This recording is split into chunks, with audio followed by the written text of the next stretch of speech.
It was the night of December 30th. Dark clouds were gathering in the sky as if a huge storm was approaching. There were occasional lightning strikes, and far from the hustle and bustle of the city, Nilgiri Apartments. A taxi pulled up at it was 10:30 when Arushi got down with her luggage. The old building in front of her. Just looking at it made him feel a little strange. The walls were damp and the air was a bit stale. A heavy feeling arose. Arushi walked towards the gate and saw an old watchman, Ramu Kaka, sitting there. His eyes were completely white and lifeless, as if he was seen, but there was no one in his sight. "No glare," Arushi said with a smirk. "Hello uncle. I'm Arushi, the new resident of flat 10,312. Malkin Kaka slowly raised her head and a smile appeared on her face that would have made anyone smile. Even the hair stands on end. He extended his bunch of keys to her and said, "You're here, daughter. We've all been waiting for you." This take on the key carefully tonight is very heavy. Arushi somehow reached the 13th floor. The corridor lights were flickering repeatedly. With trembling hands, he opened the door to room number 1312. Inside, everything was covered with white sheets.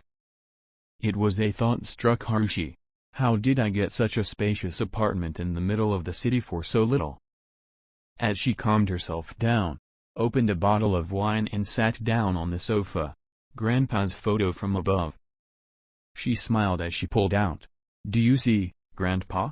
I finally got my own house." His joy didn't last long. At exactly 11:30, a loud bang pierced the silence. The landline phone rang. Arushi was shocked, as she had just made a call. It wasn't. He picked up the receiver hesitantly. There was the sound of someone breathing heavily on the other end. He asked, "Hello, who's speaking?" A very frightening, low voice came from the other side. "Leave the door open, Arushi. Today is the 31st. It's in the night. We're all coming." Arushi's memory faded. She asked again, "Who are you talking to, Arushi?" The time had barely reached when the other end heard loud, terrifying laughter and the phone suddenly disconnected. Arushi thought someone was being flirty, but the next moment her heart started pounding. No one in the town even knew her. It wasn't. Neither did any of her friends know the landline number for this house. Arushi slams the phone down in fear. Then a notification comes on her mobile. She checks the screen. The alert says the main door is unlocked. She runs to the hall and looks around. The main door slowly opens on its own. The corridor outside is completely dark. "Who's there? Stop this joke." She closes the door and locks it tightly. She's half asleep. Just then, there's a loud bang on the door, as if someone's trying to break it down. "Uncle Ramu, is that you?" Suddenly, an old agreement paper is slipped under the door. Written in large, bloody letters, "Welcome" is written on it. "Home Arushi." She opens the flat door and runs into the gallery. "I have to get out of here. This place is not good." She presses the elevator button. The elevator arrives. She gets in and presses the ground floor button. The elevator descends. The lights flash and the door opens. Arushi steps out. But the sight before her horrifies Arushi. 422 face turns pale with fear. The apartment in front isn't the ground floor, but the same apartment. 429 It was 1312 hall. The wine glass on the table was still there. Arushi couldn't believe it. 436 She runs toward the stairs. She goes down one floor. She goes up another floor. And as she opens the door to the third floor, she goes back down again. "I've been standing in front of my own apartment since. No, this can't be happening. Why can't I go out?" Arushi leaned against the wall, exhausted. She sits up, then hears someone whispering near her ear. "Look here, come to us." She sees that the paint on the wall is slowly peeling off. As the curtains are pulled back, human hair and some bones peek through the wall. Upon seeing the scene, she recoils in fear. Then, handprints appear clearly on the wall, as if embedded within the wall. The captives are trying to break through and get out. They are trying to force their way from within. Just then, Arushi notices an old, dusty diary. She takes it out of the closet. She opens it. The first page has a photo of her grandfather, the builder Kana. Written in the diary. December 31, 1980, the foundation stone for Nilgiri Apartments will be laid today. The occultist said. That's when our family's blood no longer nourishes this building. It won't stand. I've already offered 10 sacrifices. Grandpa, why did they do this? AM suddenly starts ticking. 11:45 p.m. Items scattered across the flat on the floor. The walls begin to move on their own. Creepy noises and whispers can be heard from within. Our revenge is your blood, Arushi. Arushi picks up the intercom and calls the watchman. Uncle, save me. These strange noises are coming from the walls. Uncle Ramu's voice is cold and steady on the phone. It was. Don't worry, son. I'm coming right away. A few minutes later, Ramu Kaka arrived. Arushi, terrified, hid behind him and said in a trembling voice. Uncle Ramu, I beg you. Please take me away from here. Uncle Ramu listened to her and took a deep breath and spoke in a heavy tone, said, Daughter, we can't leave here tonight. Arushi was stunned. Fearfully, she asked him, what's going on here? When questioned, Ramu Kaka started revealing the secret hidden behind Nilgiri apartment which was kept hidden for years. The building had trapped him. It was 1980. Mr. Kana, then the city's most renowned builder, I had poured my entire life savings into this project. But as soon as work began, something very strange began to happen. Pillars would be erected and as night fell they would collapse automatically like a pack of cards.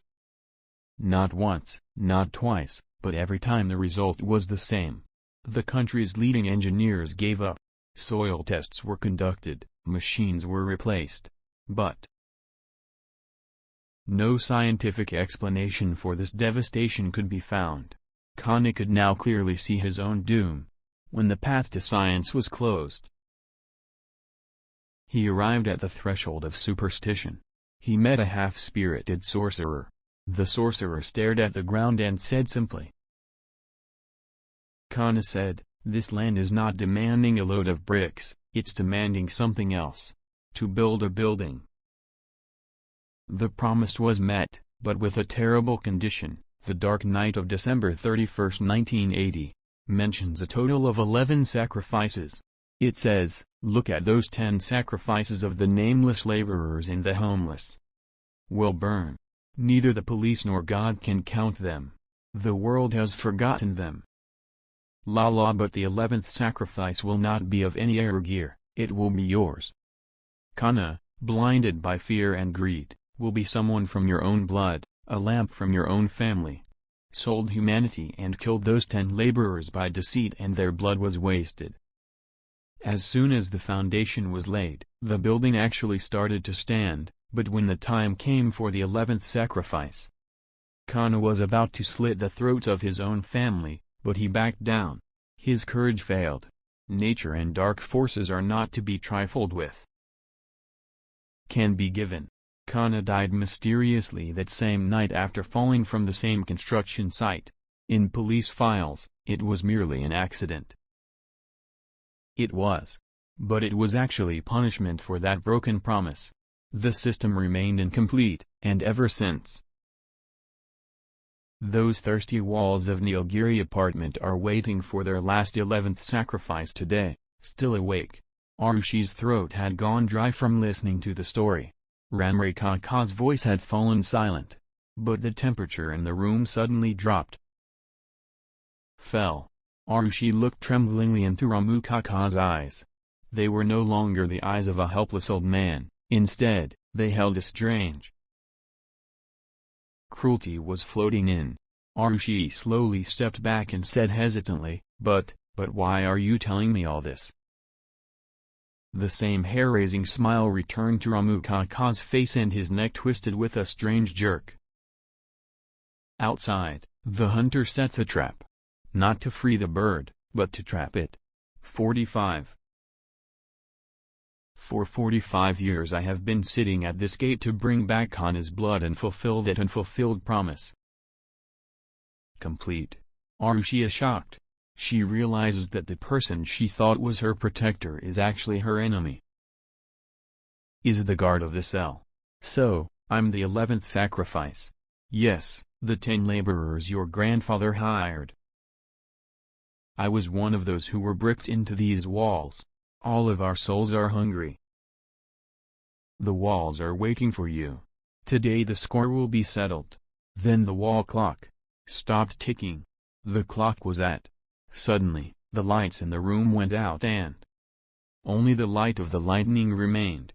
The spirits pulled Arushi into the wall. The clock struck 12 o'clock and everything went quiet. I returned to my village after many years. As soon as I parked my car, I saw that the entire village was deserted. It seemed as if life had vanished. She might not have survived. My house was deserted too. Dust covered the windows. Just then, a villager. I saw a man approaching. From the conversation, I learned that a crowd had gathered outside Yadav's house. Is still there. Something unexpected has happened. We both quickly headed towards Yadavji's house. I got goosebumps when I got there. Seema, who had recently married and returned to the village. She was sitting in the kitchen. She was swallowing raw dough, chopped vegetables, and even raw meat. She had no eyes. There. The place was filled with deep, black pits that seemed to want to swallow anyone who saw them. The villagers were trembling with fear. No one dared to move. It was whether to touch her or say anything. The villagers decided to call a tantric. A few hours later, an old witch doctor with deep wrinkles on his face arrived. As he approached the border, a putrid stench wafted up. A flame spread through the air, as if a person was burning. The sorcerer began his ritual. Suddenly a red flame started emanating from the lamp and in no time Seema tantric. She entered the circle. Screaming and screaming, Seema gave her name as Rama. She was now tied with a rope. The tantric growled in a deep voice and asked, "You are not Seema. Why have you taken over her body? Tell me who you are? And what does she want here?" Rama reveals. The hospital bed where Rama is. Seema was laid down on the same bed where Rama had died. The spirit of was still lying on that bed. Rama had some unfulfilled desires. So she. As soon as he got the chance, he entered Seema's body. The tantric intensified his chants. Seema. Her body began to shake, and a cold wind began to blow through the room. Rama's spirit screamed, telling the villagers the location of her old home.